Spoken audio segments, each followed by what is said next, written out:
ఇచ్చిన మరొక శ్రేష్టమైన సమయాన్ని బట్టి దేవత దేవునికి వందనాలు. ఇదేనా నా చదవబడిన వాక్యాన్ని మనం మత్తయి సువార్త 12వ అధ్యాయము 46 నుంచి 50 వచనాల వాక్య సందర్భంలోంచి నేను తీసుకున్న అంశము, నా తండ్రి చిత్త ప్రకారము చేయువాడే నా సహోదరుడు, నా సహోదరి, నా తల్లి. ఈ వాక్య సందర్భం ఏమిటి అని ఒకసారి మనం ఆలోచన చేసినట్లయితే చాలా సందర్భాల్లో ఈ వాక్యాన్ని మనం చదివి ఉండవచ్చు, చాలా సందర్భాల్లో ఈ వాక్యాన్ని మీరు విని ఉండవచ్చు. అయితే ఈ వాక్యంలో ప్రభువైన యేసుక్రీస్తు స్పందించిన ఆ సందర్భాన్ని మనం చూసినప్పుడు అది మనందరికి కూడా ఆశ్చర్యాన్ని కలిగిస్తుంది. ఏమిటి ఆ వాక్య సందర్భం అని చూసినప్పుడు, ప్రభువైన యేసుక్రీస్తు ఆయన పరిచర్యలో భాగంగా అనేకమైన ప్రాంతాలకు వెళ్ళి ఆయన సువార్తనైనా అందిస్తూ ఉన్నాడు. ఒకానొక దినాన ప్రభువైన యేసుక్రీస్తు అనేక మంది జనసమూహంతో ఆయన మాట్లాడుతున్నాడు. ఆయన చుట్టూ అనేక మంది, వందల మంది, అనేక వేల మంది ఆయన చుట్టూ గుమిగూడి ఉన్నారు. ఈ సమయంలో తన తల్లి, తన సహోదరుడు వీరందరూ ఆ వెలుపల ఉన్నారు. ఈ జనసమూహానికి బయట వెలుపల ఉన్నారు. ఆ వెలుపల ఉండి వారు యేసుక్రీస్తు మాట్లాడాలని అనుకుంటున్నారు. యేసుక్రీస్తుటి ఈ సమాచారాన్ని యేసుక్రీస్తుకి వారు ఒకరు వచ్చి పరుగున వచ్చి, యేసయ్య మీ తల్లి, మీ సహోదరుడు మీతో మాట్లాడాలని ఆశపడుతున్నారని చెప్పినారు. వాస్తవానికి మనలాగా మనం ఎవరైనా అయితే ఇమీడియట్గా మీరందరూ కూడా అక్కడ స్థలం ఇవ్వండి, నా తల్లి వస్తుంది, నా సహోదరుడు వస్తుందని చెప్పి అక్కడ మనం చాలా హడావిడి మనం చేస్తుంటాం. మిగతా వారు కూడా అలాగా హడావిడి చేస్తుంటారు. అంటే ఈ లోక సంబంధమైన రిలేషన్స్లో ఉన్నప్పుడు ఒక వ్యక్తి ఒక స్థాయిని కలిగినప్పుడు, ఒక స్థితిని కలిగినప్పుడు వారి యొక్క బంధువులకు కానీ వారి రక్త సంబంధులకి చాలా విలువను ఇస్తూ ఉంటారు. అయితే ఇక్కడ ప్రభువైన యేసుక్రీస్తు స్పందించింది ఏమిటి, అసలు ప్రభువైన యేసుక్రీస్తు మాట్లాడింది ఏమిటి అని మనం చూసినప్పుడు, ఒక విధంగా మానవ సమాజంలో మనందరం కూడా చూసిన రీతిగా కాకుండా ప్రభువైన యేసుక్రీస్తు ఒక భిన్నమైన స్పందన ప్రభువైన యేసుక్రీస్తు అక్కడ చూపించి ఉన్నాడు. దాని ద్వారా ప్రభువైన యేసుక్రీస్తు ఒక ఆత్మీయమైన పాఠాన్ని తన శిష్యులకి, అక్కడ ఉన్నవారికి కూడా తెలియచేయాలని ప్రభువైన యేసుక్రీస్తు ఆశపడుతున్నాడు. అంటే ఈ గొడవన్ ఆపర్చునిటీ. అంటే ప్రభువైన యేసుక్రీస్తు చాలా సందర్భాల్లో ఆ 3.5 సంవత్సరాలు కూడా ఆయన పరిచర్యలో అనేకమైన ఆత్మీయమైన సత్యాల్ని ఆయన బోధించాడు. తనతో ఉన్న శిష్యులకి ఆయన తర్ఫీదునిచ్చాడు. ఆ 3.5 సంవత్సరాలు ప్రభువైన యేసుక్రీస్తు శిష్యులకు తర్ఫీదు అని చెప్పాలి. అందుకే ప్రభువైన యేసుక్రీస్తు శిష్యులు అనేకమైన తప్పులు జారినవి, అనేకమైన సందర్భాల్లో పిరికివారిగా వారు ప్రవర్తించారు, అనేకమైన సందర్భాల్లో వారు ప్రభావం లేనివారుగా వారి పరిచర్యలో మనం చూసాం 3.5 సంవత్సరాలు. కానీ ప్రభువైన యేసుక్రీస్తు ఈ లోకాన్ని విడిచి వెళ్ళిన తర్వాత వారి పరిచర్య చాలా అద్భుతంగా ఉన్నట్టుగా దేవుని వాక్యం మనం చూస్తున్నాం. కాబట్టి ఈ 3.5 సంవత్సరాలు అనేకమైన పాఠాలని ఆయన నేర్పి ఉన్నాడు.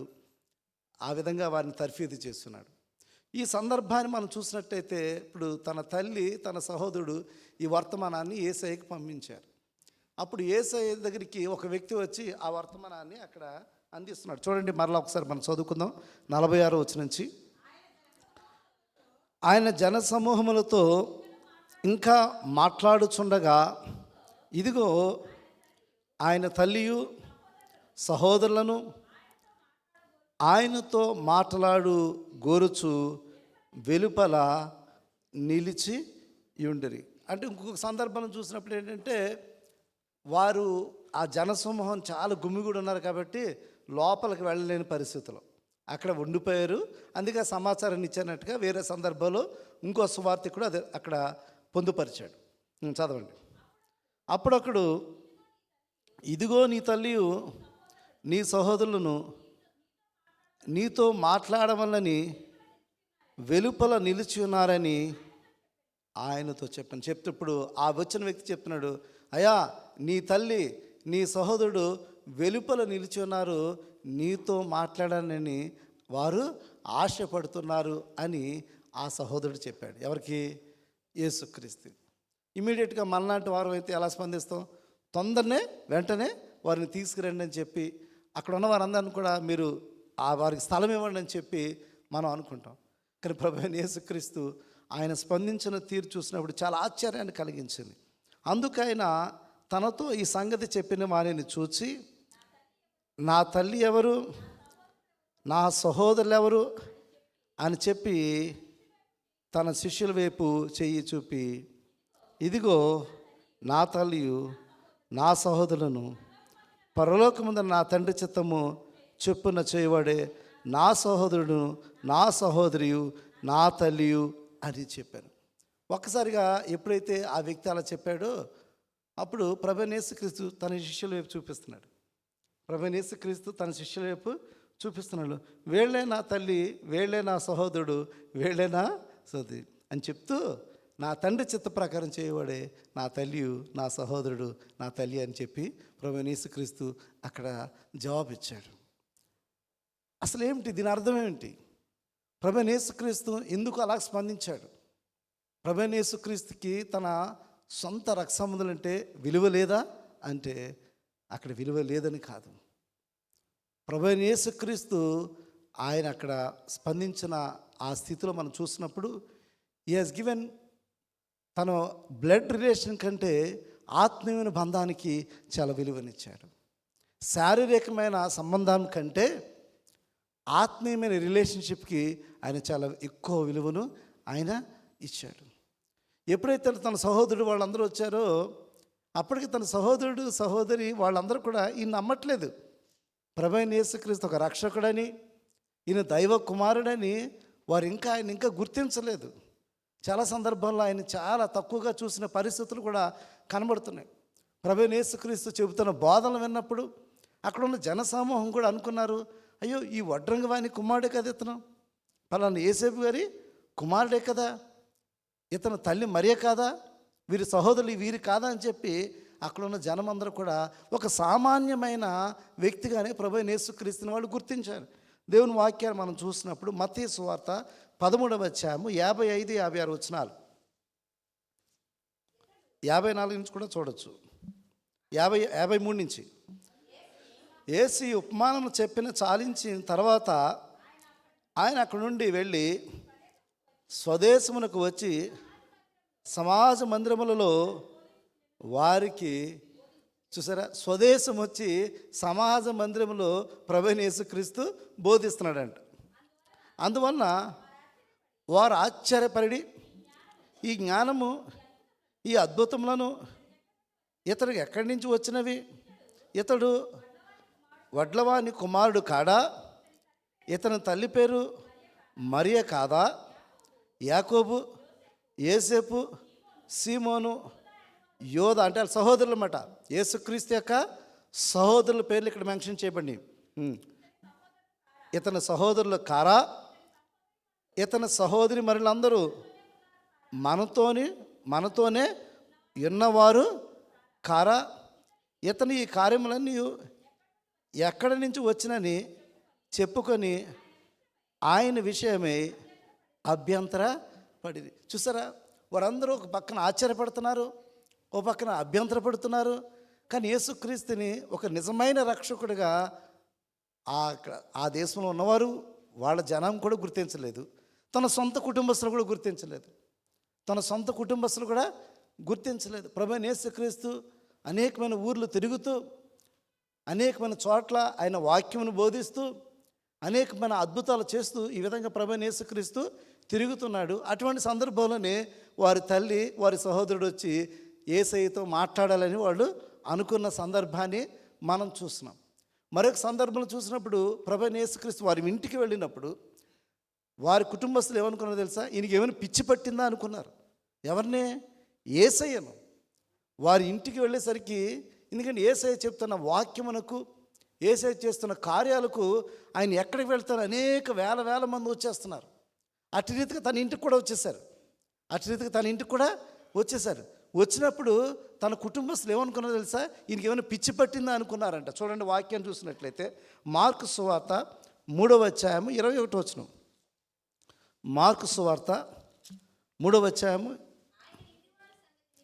ఆయన ఇంటివారు సంగతులు విని ఆయన మతి చలించి ఉన్నదని చెప్పి ఆయనను చూసారు. ఆ ముందు వచ్చిన కూడా చూసినట్లయితే ఆయన ఇంటిలోనికి వచ్చినప్పుడు జనులు మరలా గుంపుగూడి వచ్చారు కనుక భోజనము చేయటకనని వారికి వీలు లేకపోయాను. ఆయన ఇంటి వారు సంగతి విని ఆయన ఆయన మతి చెల్లించి ఉన్నదని చెప్పి ఆయనను పట్టుకొన చూశారు. ఇంటి వాళ్ళంట, తన ఇంటి వాళ్ళు ఈయనకి మతి చెల్లించింది ఏంటి, ఈయన ఏమైనా పిచ్చి పట్టిందా ఏంటిలే అని చెప్పి ప్రభువైన యేసుక్రీస్తుని ఇంకా వాళ్ళు గుర్తించలేని వారుగా, ఆత్మీయంగా ఆయన ఒక రక్షకుడిగా ప్రభువైన యేసుక్రీస్తుని విశ్వసించలేదు, ప్రభువైన యేసుక్రీస్తుని గుర్తించలేదు. కాబట్టి still they don't have a spiritual relation with Jesus. వారికి ఫిజికల్ రిలేషన్షిప్ ఉంది, ఒక సహోదరుడిగా ఫిజికల్ రిలేషన్షిప్ ఉంది, ఒక కుమారుడిగా ఫిజికల్ రిలేషన్షిప్ ఉంది, కానీ ఆత్మీయమైన రిలేషన్షిప్ వారికి లేదు. అందుకే ఇప్పుడు ప్రభువైన యేసుక్రీస్తు అన్నారు, ఎవరు నా సహోదరుడు? ప్రశ్న అక్కడ ప్రశ్న వేశాడు కదా, ఎవరు నా సహోదరుడు, ఎవరు నా తల్లి అని చెప్పి తన శిష్యుల వైపు తిరిగి వీరే నా సహోదరుడు అని చెప్పి ప్రభువైన యేసుక్రీస్తు పలికిన సందర్భాన్ని మనం చూస్తున్నాం. ఈరోజు ప్రభువైన యేసుక్రీస్తు ఈరోజు మనందరికీ తెలియజేస్తున్న పాఠం ఏంటంటే, ఈ లోకంలో ఉండే రిలేషన్షిప్స్ అవి తాత్కాలికమైనవి. ఈ లోకంలో ఉండే రిలేషన్షిప్స్ అన్నీ కూడా తాత్కాలికమైనవి. అయితే ప్రభువైన యేసుక్రీస్తు విలువ ఇవ్వట్లేదా అని చెప్తే ఆయన మనకన్నా ఎక్కువ విలువ ఇచ్చాడు. ప్రభువైన యేసుక్రీస్తు మనకన్నా ఎక్కువ విలువ ఇచ్చాడు. ఆయన చివరి క్షణంలో కూడా చనిపోతూ తన తల్లి యొక్క బాధ్యతను మరిచిపోలేదు. అంటే ప్రభువైన యేసుక్రీస్తు అంతగా బాధ్యత ఆయన కలిగి ఉన్న వ్యక్తి. కానీ ప్రభువైన యేసుక్రీస్తు మనందరికీ నేర్పుతున్న పాఠం, ఆ రోజు తన శిష్యులకి అక్కడ ఉన్న జనసమూహానికి తెలియజేస్తున్న పాఠం ఏంటంటే, ఆత్మీయమైన సంబంధం అనేది చాలా ముఖ్యమైనదని ప్రభువైన యేసుక్రీస్తు పాఠం చెప్తున్నాడు. ఏమిటి ఆత్మీయమైన సంబంధానికి విలువ ఏమిటి? మరి ఎవరు దేవుని సంబంధులు అని చూసినట్లయితే ప్రభువైన యేసుక్రీస్తు చెప్తున్నాడు, ఎవరైతే క్రీస్తును అంగీకరిస్తారో. ఎందుకంటే తన సహోదరులు క్రీస్తును అంగీకరించలా, క్రీస్తును ఒక రక్షకుడిగా అంగీకరించలా, క్రీస్తును ఒక దైవ కుమారుడిగా అంగీకరించలేదు. వారు ఒక మామూలు తన సహోదరుడిగా వారు భావించారు కాబట్టే అట్టి రీతిగా మాట్లాడాలని వాళ్ళు అనుకున్నారు. అందుకే ప్రభువైన యేసుక్రీస్తు ఈ పాఠాన్ని అక్కడ ఉన్నవారందరూ బహిరంగంగా తెలియజేశాడు. అయితే క్రీస్తుని ఎవరైతే అంగీకరిస్తారో వారందరికీ దేవుడు ఇచ్చిన ప్రివిలేజ్ ఏంటో తెలుసా? Children of God.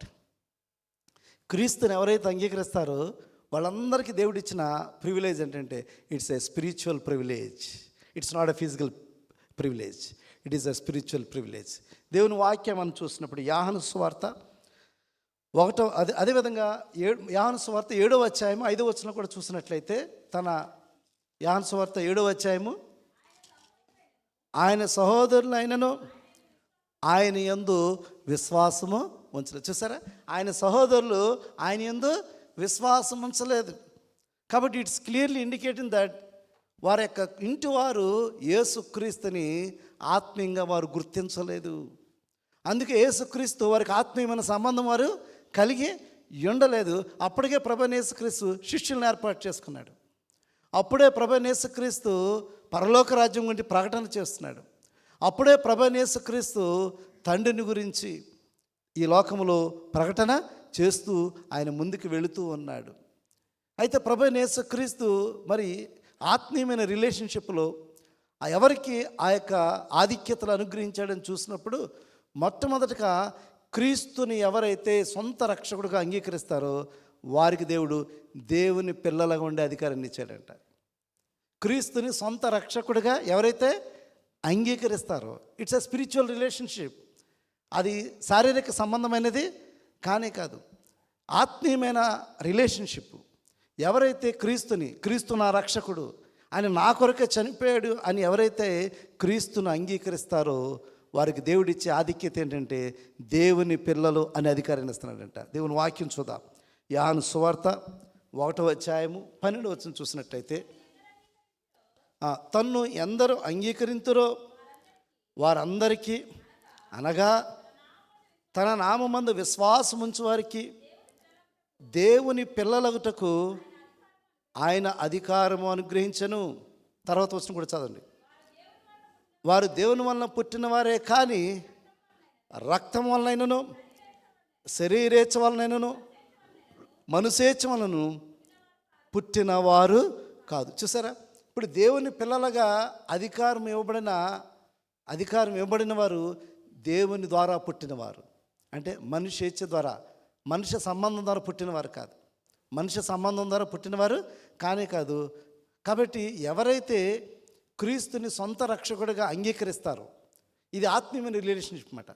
ఇది ఆత్మీయమైన సంబంధము. కాబట్టి ఆత్మీయమైన సంబంధంలో దేవుడిచ్చే ఆ యొక్క మొదటి ప్రివిలేజ్ ఏంటంటే దేవుని పిల్లలుగా అధికారాన్ని ఇచ్చాడనమాట. ఎవరైతే క్రీస్తుని అంగీకరిస్తారో, ఆత్మీయంగా క్రీస్తుని శారీరకంగా కాదు, శారీరకంగా క్రీస్తుని తన సొంత వారే గుర్తించలేకపోయారు. అక్కడ అనేక మంది కూడా క్రీస్తుని వారు రక్షకుడిగా వారు గుర్తించలేదు. కానీ దేవుని వాక్యం స్పష్టంగా సెలవిస్తుంది, ఎందరైతే క్రీస్తుని రక్షకుడిగా అంగీకరిస్తారో వారందరికీ దేవుడు ఇచ్చే ప్రివిలేజ్ ఏంటంటే దేవుని పిల్లలు అనే అధికారాన్ని ఇస్తున్నాడు. It is authority. ఈరోజు దేవుని రక్షణలో ఎవరైతే క్రీస్తుని సొంత రక్షకుడిగా అంగీకరిస్తారో వారికి ఇవ్వబడిన గొప్ప అధికారం ఏంటంటే చిల్డ్రన్ ఆఫ్ గాడ్. మనందరికీ ఉన్న గొప్ప ప్రివిలేజ్ ఏంటంటే దేవుని పిల్లలు. మన పిల్లలు మన ఇంట్లో ఎంత అధికారంగా చలాయిస్తారండి.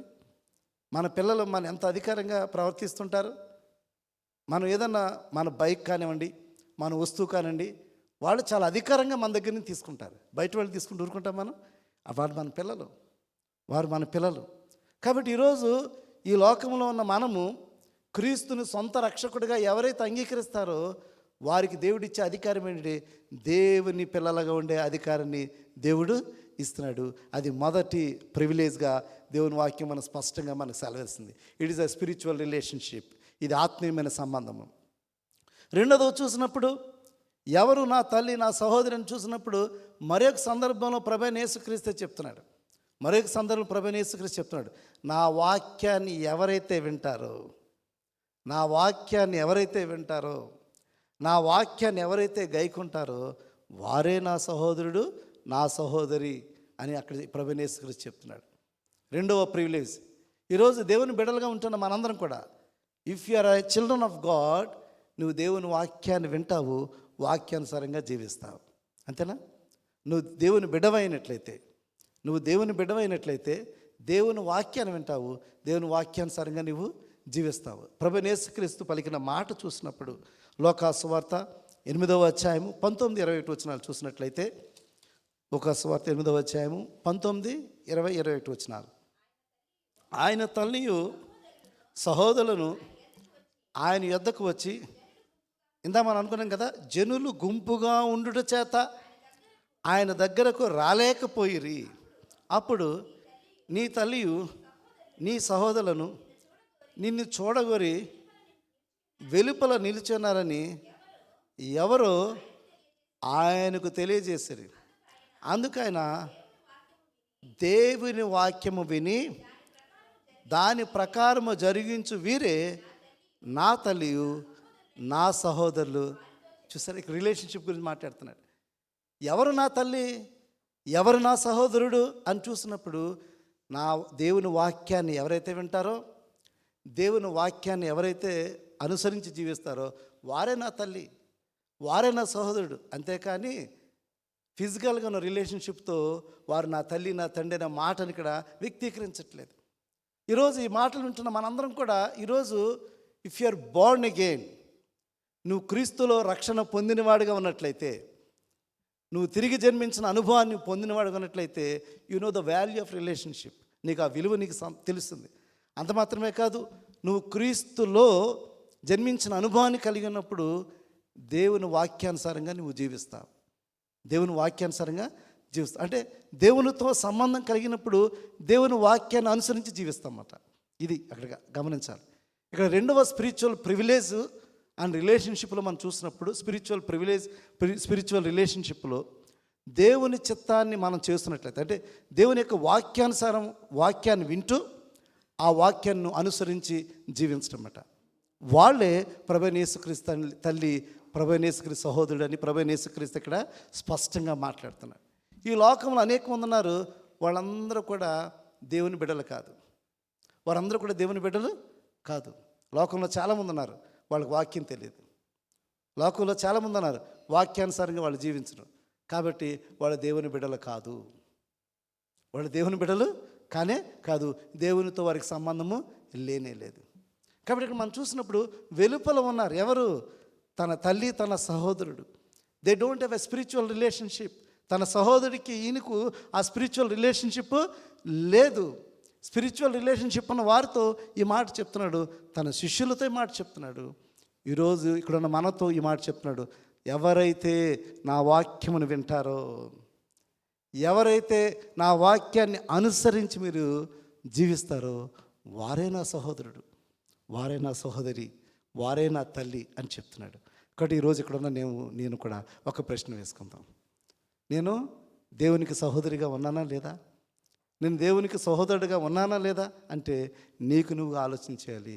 దేవుని వాక్యాన్ని అనుసరించి నువ్వు జీవిస్తున్నప్పుడు, దేవుని వాక్యాన్ని వింటున్నావు కదా, నువ్వు దేవుని వాక్యాన్ని వింటున్నావు కదా, ఆ దేవుని వాక్యాన్ని అనుసరించి నువ్వు జీవిస్తున్నప్పుడు, ఆ దేవుని వాక్యాన్ని అనుసరించి నువ్వు జీవిస్తున్నప్పుడు నీవు దేవుని యొక్క బిడ్డలవు, నీవు దేవుని యొక్క సహోదరుడివి, దేవుని యొక్క సహోదరివి, దేవుని యొక్క తల్లివి అవుతావు. లేకపోతే నీ ఆయనతో సంబంధము లేనే లేదు.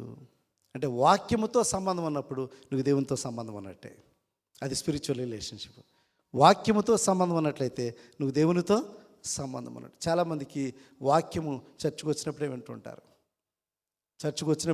వింటుంటారు, కానీ వాక్యాన్ని అనుదినము చదవరు. వాక్యముతో అనుబంధం వారికి ఉండదు. వాక్యము దేవుడై ఉన్నాడని దేవుని వాక్యం సెలవిస్తుంది. నువ్వు వాక్యాన్ని పఠిస్తున్నప్పుడు దేవుని మాటలు నువ్వు పఠిస్తున్నట్టు, దేవునితో సంబంధం కలిగి ఉన్నట్లయితే నీ వాక్యాన్ని అనుదినము చదవాలి. నువ్వు ఆ దివారాత్రుల వాక్యాన్ని నువ్వు ధ్యానము చేయాలి. నువ్వు దేవునితో సంబంధం కలిగినట్లయితే వాక్యముతో అనుబంధం కలిగి ఉండాలి. చాలామందికి వాక్యముతో అనుబంధం కూడా లేదు, వాక్యంతో అనుబంధము లేదు. అందుకే దేవునితో వారికి సంబంధము లేనే లేదు. వాక్యానుసారంగా వారి జీవితంలో ఉండవు. కాబట్టి ఈరోజు ఇక్కడ మనందరం కూడా ఆత్మ పరిశీలన చేసుకోవాలి. నేను దేవుని వాక్యాన్ని వింటున్నాను, కానీ వాక్యానుసారంగా నేను జీవిస్తున్నానా లేదా? యేసయ్య చెప్తున్నమాట, ఎవరైతే వాక్యాన్ని వింటారో, ఆ వాక్యానుసారంగా ఎవరైతే జీవిస్తారో వారే నా సహోదరుడు, వారే నా తల్లి అని ప్రభువైన యేసుక్రీస్తు తెలియజేస్తున్నాడు. కాబట్టి మొట్టమొదటి మనం చూసినప్పుడు దేవుడు క్రీస్తుని ఎవరైతే అంగీకరిస్తారో దేవుని బిడ్డలుగా ఉండే అధికారాన్ని ఇస్తానన్నాడు. రెండోది చూసినప్పుడు దేవుని వాక్యమని దాని ప్రకారం జరిగించేవాడే నా తల్లియు నా సహోదరుడు అని చెప్తున్నాడు. మూడోది చూసినప్పుడు నా తండ్రి చిత్త ప్రకారం చేయవాడే నా సహోదరుడు, నా సహోదరి, నా తల్లి అని ప్రభువైన యేసుక్రీస్తు మనం చదవబడిన వాక్యం సెలవిస్తున్నాడు కదా. మనం చదవబడిన వాక్యం చూసి నా తండ్రి చిత్త ప్రకారమే చేయువాడు, మా తండ్రి చిత్త ప్రకారం చూడండి. దేవుని చూడండి, మత్తయి సువార్త 12:50 చూసినప్పుడు పరలోకమందు నా తండ్రి, ఇక్కడ మనం చూసాం కదా 49 మళ్ళీ జ్ఞాపకం చేస్తాను, తన శిష్యుల వైపు చెయ్యి చూపి. గమనించారా? అండర్లైన్ చేసుకోండి. అంటే స్పిరిచువల్ ఫ్యామిలీ అనమాట. Spiritual family. Jesus has selected a spiritual family. ఒక ఆత్మీయమైన కుటుంబాన్ని ఆయన ఏర్పరచుకున్నాడు. ఈ ఆత్మీయమైన కుటుంబంతో ఇప్పుడు ఈయన ట్రావెల్ చేస్తున్నాడు. ఆత్మీయ కుటుంబంతో అని చెప్తున్నాడు ఏంటంటే, నా తండ్రి చిత్త చొప్పున చేయువాడే, నా తండ్రి చొప్పున చేయువాడే నా సహోదరుడు, నా సహోదరియు, నా తల్లియు అని చెప్తున్నాడు. ఈరోజు ఇక్కడ ఉన్న మనందరం కూడా ఒక్కసారి ఆలోచించేయండి. ఈరోజు మనం ఆయన బిడ్డలమైనట్లయితే ఆయన మన తండ్రి కదా. ఈరోజు మనందరికీ దేవుడు ఇచ్చిన ప్రివిలేజ్ ఏంటంటే మనము ఆయన పిల్లలుగా ఉండే అధికారాన్ని ఇచ్చాడు. ఆయన పిల్లలుగా ఉండే అధికారాన్ని ఇచ్చినప్పుడు మనకి స్పిరిచువల్ ఫాదర్ ఉన్నాడు, ఒక ఆత్మీయమైన తండ్రి ఉన్నాడు. ఆత్మీయమైన తండ్రి ఏమి చెప్తే అదే చేయాలి మనం, నీ సొంత ఉద్దేశము కాదు. ఆత్మీయ తండ్రి నీకు ఏది చెప్తే, ఏది నీకు బోధిస్తే అది మాత్రమే చేయాలి. ఆత్మీయ తండ్రి నీకు ఏది బోధిస్తే, అంటే నువ్వు ఆయనతో సంబంధం కలిగి ఉంటున్నప్పుడు ఈ ఆత్మీయ తండ్రి నీకు బోధిస్తుంటాడు, ఈ ఆత్మీయ తండ్రి నీకు బోధిస్తుంటాడు, ఈ ఆత్మీయ తండ్రి నేను నడిపిస్తుంటాడు. కాబట్టి ఆత్మీయమైన ఆ బంధాన్ని ఎప్పుడైతే నువ్వు కలిగి ఉంటావో ఖచ్చితంగా ఆత్మీయమైన తండ్రి నువ్వు ఏమి చేయాలో ఏమి చేయకూడదో అవన్నీ కూడా నీకు బోధిస్తాడని దేవుని వాక్యం స్పష్టంగా నీకు సెలవిస్తున్నది. మరి యోహాను సువార్త 14వ అధ్యాయము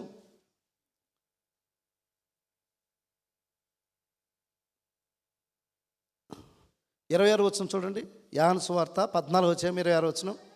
ఆదరణకర్త అనగా తండ్రి నా నామమున పంపబో పరిశుద్ధాత్మ సమస్తము నీకు బోధించి నేను మీతో చెప్పిన సంగతులన్నీ మీకు జ్ఞాపకము చేయను. చూసారా, ఆ పరిశుద్ధాత్మ దేవుడు ఏం చేస్తుంటాడంటే నీకు అన్ని రిమైండ్ చేస్తుంటాడు. తండ్రి అంటే తండ్రి ద్వారా ప్రభువైన యేసుక్రీస్తు లోకానికి వచ్చాడు. ఆ ప్రభువైన యేసుక్రీస్తు ఏదైతే మనకు బోధించాడో ఈ పరిశుద్ధాత్మ దేవుడు ఏం చేస్తుందంటే అవన్నీ నీకు జ్ఞాపకం చేస్తుంటాడు అన్నమాట. ఆ మాటలన్నీ కూడా నీకు జ్ఞాపకం చేస్తుంటాడు. నువ్వు ఏది చేయాలి, ఏమి చేయకూడదు, నువ్వు ఎలా ప్రవర్తించాలి, ఎలా ప్రవర్తించకూడదు, నువ్వు ఎలా మాట్లాడాలి, ఎలా మాట్లాడకూడదు, ఇవన్నీ నీకు బోధిస్తుంటాడంట. ఇవన్నీ కూడా నీకు జ్ఞాపకము చేస్తుంటాడంట. కాబట్టి నా తండ్రి చిత్త ప్రకారం చేయవాడే నా తల్లి నా సహోదరుడు అని చెప్తున్నాడు. ఈరోజు ఇక్కడ ఉన్న మనందరం కూడా ప్రభువైన యేసుక్రీస్తు అటు రీతిగా చెప్పాడైనా, ప్రభువైన యేసుక్రీస్తు అటు రీతిగా జీవించాడు. నా సొంత ఇష్టము కాదు, ఈ లోకంలో నేను జీవించేది నా సొంత ఇష్టము కాదు, నేను ఆ తండ్రి చిత్త ప్రకారమే నేను ఈ లోకంలో నేను బోధిస్తున్నాను, తండ్రి చిత్తాన్ని నెరవేర్చడానికే ఈ లోకానికి నేను వచ్చి ఉన్నానని చెప్పి అనేకమైన సందర్భాల్లో తన శిష్యులకు జనసమూహానికి కూడా ఆయన బోధించాడు. ఈరోజు ఇక్కడ ఉన్న మనందరం కూడా ఒకసారి ఆలోచించండి. మన జీవితంలో ఏ అడుగు మనం వేస్తున్నా, మన జీవితంలో ఏ అడుగు మనం వేస్తున్నా, ఏ క్రియ మనం చేస్తున్నా అది తండ్రి చిత్త ప్రకారం చేస్తున్నాం లేదో ఒకసారి ఆలోచన చేసుకోండి. మీ గుండె మీద మీరు చేసుకుని ఇక్కడున్న మనందరం కూడా నేను తండ్రి చిత్త ప్రకారం జీవిస్తున్నానా లేదా, ప్రవర్తిస్తున్నానా లేదా ఒకసారి నేను ఆలోచించండి. మరి ప్రభువైన యేసుక్రీస్తు జీవితం మనందరికీ తెలుసు కదా. నేను తండ్రి చిత్తాన్ని నెరవేర్చడానికే వచ్చానని చెప్తున్నాడు. నా చిత్తము కానే కాదు, తండ్రి చిత్తం నెరవేర్చడం నాకు ఇష్టం అని కూడా చెప్తున్నాడు. తండ్రి చిత్తం నెరవేర్చడం నాకు ఇష్టం అని కూడా చెప్తున్నాడు. ఈరోజు ఇక్కడ ఉన్న మనందరం కూడా ఒకసారి ఆలోచించండి. If you are a children of God, he is your father. నువ్వు దేవుని బిడ్డవైతే ఆ అధికారాన్ని దేవుడు నీకు ఇస్తున్నట్లయితే, ఆ అధికారాన్ని నువ్వు పొందుకున్నట్లయితే, రక్షణ పొందుకొని దేవుని బిడల గుండా అధికారాన్ని పొందుకున్నట్లయితే మరి తండ్రి చిత్త ప్రకారమే నీ జీవితంలో ప్రవర్తించాలి. తండ్రికి చిత్తానికి విరుద్ధంగా ఏది కూడా నువ్వు చేయకూడదు. నువ్వు తండ్రి చిత్త ప్రకారం చేస్తున్నట్లయితే you have a relation with father, you have a relation with father, you have a spiritual relationship. ఇక్కడ యేసే అదే మాట స్ట్రెస్ చేస్తున్నాడు. తన శిష్యులను చూసి నా తండ్రి చిత్త ప్రకారమే చేయువాడే నా సహోదరుడు, నా సహోదరి, నా తల్లి అని చెప్తున్నారు. ఈరోజు మన రిలేషన్షిప్ ఏంటి? మన రిలేషన్షిప్ ఏంటి? ఆయనతో నీకు రిలేషన్షిప్ ఉందా? నువ్వు ఆయన సహోదరుడిగా ఉన్నావా?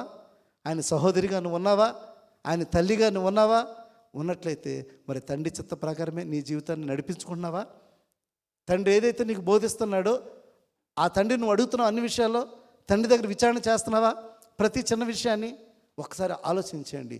అటు రీతిగా నువ్వు ఆలోచన చేసినట్లయితే నీ జీవితంలో నీ సొంత ఆలోచన ఏది కూడా ఉండదు. నీ జీవితంలో నీ సొంత ఆలోచన ఏది కూడా నీకు ఉండదు. ప్రభువైన యేసుక్రీస్తు మరొకసారి స్ట్రెస్ చేసి చెప్తున్నాడు, తండ్రి చిత్త ప్రకారం చేయబడే నా తల్లి నా సహోదరుడు చెప్తున్నాడు. కాబట్టి ఈరోజు ఇక్కడ ఉన్న మనందరం కూడా ఒక్కసారి ఆత్మ పరిశీలన చేసుకోండి.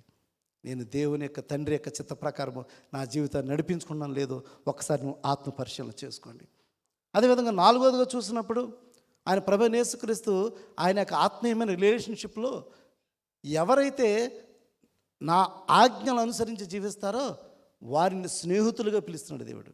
ప్రభువైన యేసుక్రీస్తు తన ఆజ్ఞలను అనుసరించి, అంటే వాక్యమే దేవుని ఆజ్ఞ, వాక్యమే దేవుని ఆజ్ఞ అంటే ఆ ఆజ్ఞ అనే మాటకు అర్థం ఏంటంటే ఇంక ఖచ్చితంగా పాటించాలన్నమాట. ఇంకా అంటే దేవుని వాక్యం అనేది ఆజ్ఞ. మన జీవితంలో దేవుని వాక్యం అనేది ఆజ్ఞ. ఆ ఆజ్ఞను నీ జీవితంలో తూచా తప్పకుండా నువ్వు పాటిస్తున్నప్పుడు, దాని ప్రకారం ప్రవర్తిస్తున్నప్పుడు ఖచ్చితంగా నీవు దేవునితో స్నేహితుడిగా ఉంటావంట. దేవుడు నీతో స్నేహితుడిగా ఉంటాడు. మరి భక్తులైన జీవితాలు అబ్రహాము దేవునితో స్నేహితుడిగా మాట్లాడాడని దేవుని వాక్యం సెలవిస్తుంది. అబ్రహాముకి దేవునితో సన్నిహితమైన సంబంధం కలిగి ఉన్నాడు. అందుకే అతను స్నేహితుని వల్లే దేవునితో మాట్లాడాడనే అనుబంధాన్ని కలిగి ఉన్నాడు. It's a spiritual relationship. ఈరోజు నీకు నాకు కూడా మరి దేవునితో ఒక ఫ్రెండ్లీ రిలేషన్షిప్ ఉన్నదా? ఫ్రెండ్స్ ఎలా ఉంటారండి? ఫ్రెండ్స్ మధ్య సీక్రెట్స్ ఏమి ఉండవు, ఉంటాయా? మోస్ట్లీ గుడ్ ఫ్రెండ్షిప్ అనుకోండి, ట్రస్ట్ వర్ది ఫ్రెండ్షిప్ అనుకోండి, they share each other, they don't keep any secret among them. వారి మధ్య ఎటువంటి రహస్యాన్ని వారు దాచుకోరు, అన్నీ కూడా ఓపెన్గా ఉంటాయి. ఎందుకంటే వారు స్నేహితులు కాబట్టి. యేసయ్య చెప్తున్నాడు, ఎవరైతే నా ఆజ్ఞను అనుసరించి వారు ఉంటారో వారు నా స్నేహితులు అని చెప్తున్నాడు. ఎవరితో మాట్లాడుతున్నాడు? తన శిష్యులతోటి మాట్లాడుతున్నాడు. ప్రభువైన యేసుక్రీస్తు యోహాను సువార్త 15వ అధ్యాయంలో వారితో ఆయన మాట్లాడుతూ ప్రభువైన యేసుక్రీస్తు ఈ మాటలు అక్కడ చెప్తున్నాడు. యోహాను సువార్త 15వ అధ్యాయము 14వ వచనం చూసినట్లయితే, నేను మీకు ఆజ్ఞాపించిన వాటిని చేసిన ఎడలా మీరు నా స్నేహితులై ఉందరు. అంటే ఇక్కడ ఫ్రెండ్స్ కూడా only friends, spiritual friends, only friends, spiritual friend. ఈరోజు దేవునితో ఉండే ఒక స్నేహమైన సంబంధం, మనం ఆత్మీయమైన సంబంధాన్ని కలిగి ఉన్నట్లయితే, జీసస్ యాజ్ అ ఫ్రెండ్, యేసు మనకు ఒక స్నేహితుడైనట్లయితే, యేసు మనకు ఒక స్నేహితుడైనట్లయితే, ఈరోజు నీకు ఆయనకి ఎటువంటి సీక్రెట్స్ ఉండకూడదు. ఉంటేనే నీకు ఆయనకి సీక్రెట్ లైఫ్ ఉందా? నువ్వు చర్చ్ దగ్గరికి వచ్చినప్పుడేమో నేను దేవుని బిడ్డని అని చెప్పుకుంటున్నావు కదా, చర్చ్ దగ్గరికి వచ్చినప్పుడేమో ఆయన నా తండ్రి అని చెప్పుకుంటున్నావు. కానీ బయటకు వెళ్ళిన తర్వాత నువ్వన్నీ దాచేస్తున్నావు, నువ్వన్నీ దాస్తున్నావు. నీ జీవితం అంతా రహస్యమైన జీవితం, నీ జీవితం అంతా రహస్యమైన జీవితం. నీ రహస్యమైన జీవితం మాకెవరికీ తెలియదు, నీ పక్కన ఉన్న వాళ్ళకి కూడా తెలియదు. నీ రహస్యమైన జీవితం నీ పక్కన ఉన్న వాళ్ళకి కూడా తెలియదు, కానీ నీ తండ్రికి తెలుసు. నీ తండ్రికి తెలుసు నీ రహస్యమైన జీవితం. కాబట్టి నువ్వు రహస్యంగా జీవిస్తున్నట్లయితే నువ్వు ఆయనతో రిలేషన్షిప్ లేదు, నీకు ఆయనతో రిలేషన్షిప్ లేదు. ఎందుకంటే నువ్వు ఇంకా దాస్తున్నావు. ఆయన వాక్యాన్ని అనుసరించి నువ్వు జీవించట్లా, ఆయన ఆజ్ఞను అనుసరించి నువ్వు జీవించట్లా. కానీ ఆయన ఆజ్ఞను అనుసరించి నువ్వు జీవించినట్లయితే you have a friendly relation with Christ. క్రీస్తుతో ఆ స్నేహితుడిగా ఉండే ఆ సంబంధాన్ని కలిగి ఉంటావు. కాబట్టి ప్రభువైన యేసుక్రీస్తు, నేను మీకు ఆజ్ఞాపించిన వాటిని చేసిన ఎడలా, నేను మీకు ఆజ్ఞాపించిన వాటిని చేసిన ఎడలా మీరు నా స్నేహితులై ఇందురు అని చెప్తున్నాడు. కాబట్టి ప్రభువైన యేసుక్రీస్తు 4వదిగా ఆయన పలుకుతున్న మాట చూసినప్పుడు స్నేహితుడు ఉండే రిలేషన్షిప్, అంతగా ఆత్మీయమైన సంబంధాన్ని కలిగి ఉన్నప్పుడు సన్నిహితమైన సంబంధం కలిగి ఉంటాం క్రీస్తుతోటి. దూరమైన రిలేషన్షిప్ ఉండదు, రహస్యమైన రిలేషన్షిప్ ఉండదు. అన్నీ మనం సేవ్ చేసుకుంటాం, ఆయన కూడా నీతో మాట్లాడుతుంటాడు. కాబట్టి 4వది చూసినప్పుడు ఆత్మీయమైన రిలేషన్షిప్లో దేవుడు మనకిచ్చే ఆ యొక్క ప్రివిలేజ్ ఏంటంటే just like a friends, we live as a friends. స్నేహితులుగా మనం క్రీస్తుతో మనం ఉండే ఆ గొప్ప ఆధిక్యతను దేవుడు ఇస్తాడు అని మనకు తెలియజేస్తున్నాడు. అంత మాత్రమే కాదు, ప్రభువైన యేసుక్రీస్తు తన శిష్యులు చెప్తున్నాడు. ఆయన పునరుద్ధానుడిగా తిరిగి లేచిన తర్వాత ఆయన తన శిష్యుల్ని సహోదరులుగా పిలుస్తున్నాడు, తన సహోదరులను చెప్పమన్నాడు. అంత మాత్రమే కాదు, తన శిష్యులుగా అన్నాడు, నా తండ్రి మీ తండ్రి అని చెప్తున్నాడు.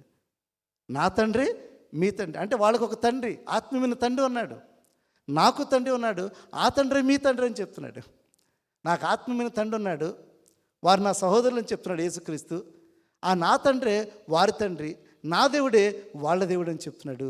అక్కడ ఆ యొక్క వారికి ఉన్న ఆత్మీయమైన బంధాన్ని గురించి ఇక్కడ ఆ మాటలు చెప్తున్నాడు. ఆ మరియకు చెప్తున్నాడు, వెళ్ళి ఇలా చెప్పు, నా సహోదరులకి విషయాలు చెప్పు అని చెప్పి ఇక్కడ ప్రభువైన యేసుక్రీస్తు పునరుద్ధానుడిగా తిరిగి లేచిన తర్వాత తన శిష్యుల గురించి, తన శిష్యులకు సంబంధించిన మాటల గురించి ఇక్కడ స్పష్టంగా చెప్తున్నాడు. యోహాను సువార్త 20వ అధ్యాయము 17వ వచనం 16 నుంచి కూడా చూసినట్లయితే మనకు అర్థమవుతుంది. యేసు ఆమెను చూచి మరియా అని పిలిచెను. ఆమె ఆయన వైపు తిరిగి ఆయనను హెబ్రీ భాషతో రబ్బోని అని పిలిచెను. ఆ మాటకు బోధకుడని అర్థము. యేసు ఆమెతో, నేను ఇంకను తండ్రి యొద్దకు ఎక్కిపోలేదు గనుక నన్ను ముట్టుకొనవద్దు. అయితే చూసారు ఇక్కడ, ఇప్పుడు యేసుక్రీస్తు శిష్యుల్ని ఏం ఉద్దేశిస్తున్నాడు ఇక్కడ? నా సహోదరులు అన్నాడు. It's a spiritual relationship. యేసుక్రీస్తు వారితో ఒక స్పిరిచువల్ రిలేషన్షిప్ కలిగి ఉన్నాడు. అందుకే ఇక్కడ మరియతో చెప్తున్నాడు, నా సహోదరుల యొద్దకు వెళ్ళి నా తండ్రియు మీ తండ్రియు, నా దేవుడును మీ దేవుడినైనా వాని యొద్దకు ఎక్కుపోచున్నానని వారితో చెప్పమనను. ఎంత అద్భుతమైన మాట్లాడండి. చాలాసార్లు మనం చదువుంటాం కానీ we never mind these words. చాలాసార్లు మనం చదువుంటాం కానీ we never mind these words. ప్రభువైన యేసుక్రీస్తు తన యొక్క శిష్యులను ఉద్దేశించి మాట్లాడుతున్నాడు. నా సహోదరులకి విషయాలు చెప్పు, నా సహోదరులకి విషయాలు చెప్పు అని చెప్తూ, నా తండ్రియు మీ తండ్రియు అంటే యేసయ్య తండ్రి, వారికి కూడా తండ్రి. వారికి ఎలా తండ్రి అవుతాడంటే ఆత్మీయమైన తండ్రి. వారు రక్షణ పొంది ఉన్నారు. క్రీస్తుని రక్షకుడిగా అంగీకరించాడు, క్రీస్తుని విమోచకుడిగా వారు అంగీకరించారు. అందుకే యేసుక్రీస్తు చెప్తున్నాడు, నా తండ్రియు మీ తండ్రియు, నా దేవుడును మీ దేవుడును అని మాట్లాడుతున్నాడు. కాబట్టి ఈరోజు ఇక్కడ మనకు ఆ రిలేషన్షిప్ ఉందా? మనకు ఆ రిలేషన్షిప్ ఉన్నదా? మన తండ్రితో మాట్లాడే అనుబంధం ఉన్నదా? మన తండ్రితో ప్రతిరోజు మాట్లాడే అనుబంధం ఎంతమందికి ఉందో ఒకసారి ఆలోచించండి. మన ఫిజికల్ తల్లిదండ్రులు మనకున్నవారు చాలామంది ఉన్నారు, తల్లిదండ్రులు ఉన్నవాళ్ళు చాలామంది ఉన్నారు, తల్లులు ఉన్నవారు చాలామంది ఉన్నారు. Still we respect them. ఇంకా మనం గౌరవిస్తాం, ఇంకా వాళ్ళని మనం ప్రేమిస్తూ ఉంటాం, ఇంకా వాళ్ళు మనల్ని ప్రశ్నిస్తూ ఉంటారు, మనల్ని ప్రశ్నిస్తుంటారు, ఆత్మీయంగా హెచ్చరిస్తూ ఉంటారు, ఆత్మీయంగా మనల్ని హెచ్చరిస్తుంటారు. ఈరోజు నీవు నేను కూడా దేవునితో అటువంటి సంబంధం కలిగినప్పుడు, ఆయన బిడ్డగా ఉన్న సంబంధం కలిగినప్పుడు నువ్వు ఆయన చిత్తాన్ని నెరవేరుస్తున్నావా? ఒకసారి నువ్వు ఆలోచించే. ఆయన చిత్తాన్ని నువ్వు నెరవేరుస్తున్నావా? ఆయనకి ఇష్టమైన వాటిని నువ్వు చేస్తున్నావా? ఒకసారి నువ్వు ఆలోచన చేయి. ప్రభువైన యేసుక్రీస్తు తన శిష్యులను ఉద్దేశించి ఈ మాటలు పలుకుడు ద్వారా వారి శిష్యులు కూడా మరి దేవుని తండ్రితో వారికి ఉన్న అనుబంధాన్ని గురించి ఇక్కడ ప్రస్తావించిన సందర్భాన్ని స్పష్టంగా మనం చూస్తున్నాము.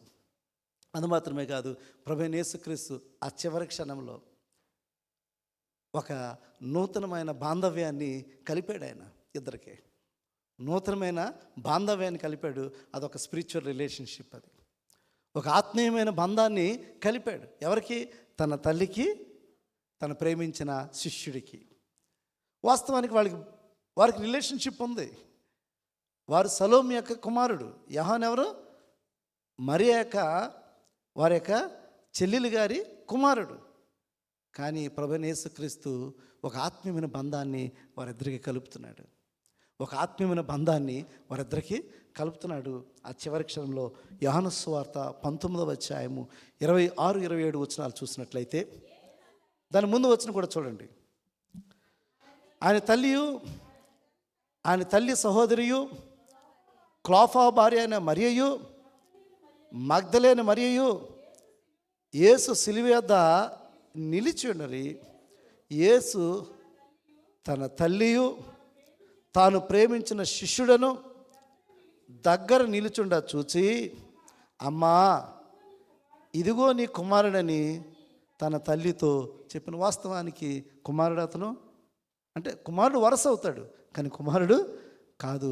ఒక ఆత్మీయమైన రిలేషన్షిప్ని యేసుక్రీస్తు కనెక్ట్ చేస్తున్నాడు ఇక్కడ. అమ్మా ఇదిగో నీ కుమారుడని తన తల్లితో చెప్పాను. తరువాత శిష్యును చూసి ఇదిగో నీ తల్లి అని చెప్పాను. ఆ గడి నుండి ఆ శిష్యుడు ఆమెను తన ఇంట చేర్చుకున్నాను. ఈ మాట మనం చూసినప్పుడు, ఈ సంఘటన మనం చూసినప్పుడు, there was a spiritual relationship. అక్కడ మరియకు యోహానికి ఒక ఆత్మీయమైన రిలేషన్షిప్ని యేసుక్రీస్తు కనెక్ట్ చేశాడు. It's not only a physical relationship, it a spiritual relationship. ఒక ఆత్మీయమైన బంధాన్ని యేసుక్రీస్తు కలిపాడు. ఆ బంధమే సంఘము. ఆ బంధమే సంఘము. ఈరోజు మనందరం కూడా క్రీస్తులో దేవుని యొక్క బిడలం. మనం క్రీస్తు శరీరంలో ఒక భాగం. మనందరం కూడా ఈరోజు ఇక్కడ ఉన్న మనందరం కూడా క్రీస్తు శరీరంలో ఒక భాగము. క్రీస్తు శరీరంలో ఒక భాగమైనప్పుడు చెయ్యి బాధపడితే శరీరం అంతటి కూడా బాధ కలిగినట్టే. కన్నుకు బాధ కలిగితే శరీరం అంతటికి కూడా బాధ కలిగినట్టే. ఈరోజు క్రీస్తు శరీరంలో ఒక భాగమై ఉన్నప్పుడు మనమందరము ఒక్కటే. ఇది ఆత్మీయమైన కుటుంబం. ఆత్మీయమైన కుటుంబం. మనందరికీ తండ్రి ఒక్కడే, మనందరికీ తండ్రి ఒక్కడే, మనందరము కూడా ఒక్కటే. కాబట్టి ఈరోజు ఈ లోకమున బాంధవ్యాలన్నిటికంటే ఈ యొక్క స్పిరిచువల్ రిలేషన్షిప్ చాలా గొప్పది తెలుసా? సంఘ రిలేషన్షిప్, విశ్వాసక రిలేషన్షిప్ చాలా గొప్పది. ఎందుకంటే ఈ రిలేషన్షిప్ ద్వారానే దేవుని రాజ్యానికి మనం వెళుతున్నాము. అక్కడ ఇంక ఏ రిలేషన్షిప్, ఈ రిలేషన్షిప్స్ ఉంటాయి అక్కడ. ఆ పరలోక రాజ్యంలో ఈ సంబంధములే ఉంటాయి. కాబట్టి ఈ లోకంలో ఉన్న నా తల్లి, నా సహోదరుడు, నా కుమార్తె, లేకపోతే ఇలా అనుకుంటున్నావు కదా, వాటన్నిటికంటే విలువైన రిలేషన్షిప్ సంఘము. విలువైన రిలేషన్షిప్ సంఘము. ఆ సంఘము కొరకే క్రీస్తు తన ప్రాణాన్ని అర్పించాడు. ఆ సంఘములో ఎవరైతే రక్షించబడిన బిడ్డలు ఉంటారో, ఆ సంఘములో ఎవరైతే వారు సభ్యులు ఉంటారో, క్రీస్తు రాకడలో దేవుడు వారిని తీసుకుని వెళ్ళబోతున్నాడు. కాబట్టి ఈరోజు ఇక్కడ ఉన్న మనందరం కూడా do you have such kind of relationship? దేవునితో ఆ సంబంధం కలిగినప్పుడు ఆయన చెప్తాడు, ఈమె నా సహోదరి, ఈయన నా సహోదరుడు, ఈమె నా తల్లి అని యేసయ్య అప్పుడు సాక్ష్యం ఇస్తాడు. ఆయన తిరిగి వచ్చినప్పుడు, ఎస్ దుప్పకుమారి గారు, అమ్మ నువ్వు నా తల్లివి. పలానా సహోదరి చెప్తుంది, అమ్మ నువ్వు నా సహోదరివి అని చెప్పి యేసయ్య తిరిగి వచ్చినప్పుడు నిన్ను పిలిచి ఆయన రాజ్యానికి నిన్ను ఆయన తీసుకెళ్తాడు. కాబట్టి ఈరోజు ఇక్కడ ఉన్న మనందరం కూడా ఆ రిలేషన్షిప్ కొరకు నమ్మకంగా ఉందాం. ఆ రిలేషన్షిప్ కొరకు ఎదురు చూద్దాం. ఆ రిలేషన్షిప్ కొరకు ఆయన మాటలన్నీ కూడా పాటిద్దాం. ఆయన రిలేషన్షిప్ కొరకు ఆయన ఆజ్ఞలు మనం విధేయత చూపిద్దాం. కాబట్టి ఈరోజు ఇక్కడ కూడిన మనందరం కూడా ఆయన వాక్యాన్ని విని దాని ప్రకారం జీవించేవారు ఉండాలి. తండ్రి చిత్త ప్రకారం చేయువారు ఉండాలి. ఆయన ఆజ్ఞాపించిన రీతిగా మనం సమస్తము చేస్తున్నట్లయితే ఆయన రాకళ్ళు వచ్చినప్పుడు నిన్ను పేరు పెట్టి పిలిచి ఆయన తన రాజ్యానికి నిన్ను తీసుకుని వెళ్తాడు. తండ్రి వద్దకు తీసుకెళ్తాడు. ఎందుకంటే సమాధానకర్తగా ఆయన వస్తున్నాడు కాబట్టి, సమాధానకర్తగా ఆయన వస్తున్నాడు కాబట్టి తండ్రికి నీకు మరలా తిరిగి is going to restore the relationship. మరలా తిరిగి ఆ యొక్క బంధాన్ని, ఆత్మీయమైన బంధాన్ని ఆయన కలపబోతున్నాడు. కాబట్టి ఈరోజు ఇక్కడ ఉన్న మనందరం కూడా do have such kind of relationship with father? తండ్రితో అటువంటి రిలేషన్షిప్ కలిగి ఉన్నట్లయితే నమ్మకమైన వాడిగా ఈ లోకంలో దేవుని కొరకు జీవించు. దేవుని రాకడలో నీవు కూడా ఆయనతో పాటు దేవుని రాజ్యంలోకి వెళ్ళి గొప్ప ధన్యత పొందుకుంటావు. దేవుడి మాటలు దీవించును గాక. ఆమేన్. చిన్న ప్రార్థన చేసుకుందాం. దయగల మా తండ్రి, ఈ రాత్రికాల సమయంలో మరొకసారి నీ పరిశుద్ధమైన సన్నిధిలో నీ దివ్యమైన మాటలు వినడానికి మాకు అనుగ్రహించిన ఈ సమయాన్ని బట్టి వందనాలు.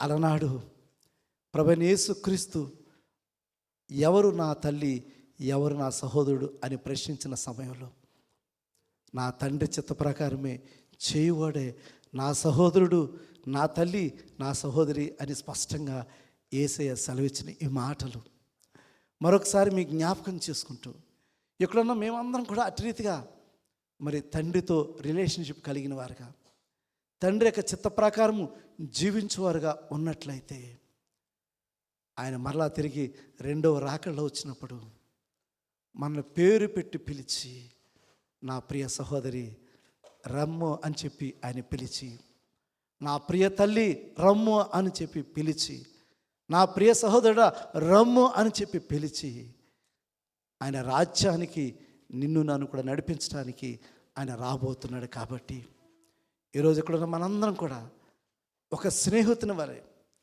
ఆయనకు నమ్మకమైన వారు గలే, ఆయనకు విధేయత కలిగిన వారుగా ఉంటూ ఆయన మాటలకు తూచా తప్పకుండా ఆయన వాక్యానికి విధేయతగా ఉంటూ మనందరం కూడా మన జీవితాన్ని సరిచేసుకుని మన ఇష్టము కాకుండా ఆయన ఇష్ట ప్రకారం జీవిస్తూ ఆయన రాజ్య వారసులు ఉండడానికి మనందరం కూడా సిద్ధపడతాం. ఈ రాత్రి దినాన్ని ఇక్కడ కూడిన మనందరం కూడా ఒక్కసారి ఆత్మ పరిశీలన చేసుకుని, ఇంకా అట్టి సంబంధం లేనివారు, ఇంకా వెలుపల ఉన్నవారు, ఇంకా లోకముతో ఉన్నవారు, ఇంకా పాపంతో ఉన్నవారు ఉన్నట్లయితే ఈ దినాన ఒక్కసారి ఆత్మ పరిశీలన చేసుకోండి. అయ్యో ఆ దినాన నేను వెలుపల ఉన్నవాడిగా విడవబడతానేమో, ఆయనతో పాటు ఆయన పేరు పెట్టి పిలిచే ధన్యత నాకు ఉంటుందా అని ఒక్కసారి నువ్వు ఆత్మ పరిశీలన చేసుకుని ఈ దినాన వెలుపల ఉన్నవాడిగా విడవబడేవాడుగా నీ నా జీవితంలో ఉండకుండా క్రీస్తు తిరిగి వచ్చినప్పుడు ఆయన పేరు పెట్టి నిన్ను పిలిచి ఆయన హస్తముతో నిన్ను ఆయన రాజ్యానికి తీసుకువెళ్ళాడుగా మీ నా జీవితాలు ఉండాలని కోరుకుంటూ ఈరోజు ఇక్కడ ఉన్న మనందరం కూడా ఒక మంచి నిర్ణయం తీసుకుందాం. ఒక నిశ్చయత ఈ దినాన్న, అయ్యా నేను నీకు ఇష్టమైన వాడుగా, నీ చిత్తాన్ని చేయవాడుగా ఉండడానికి నా జీవితాన్ని మలచండి.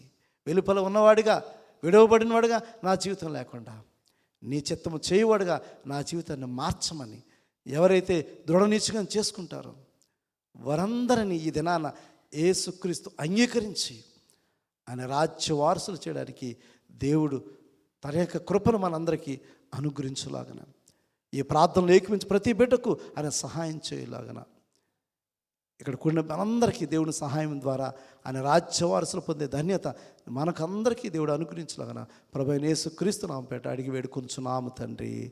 ఆమేన్.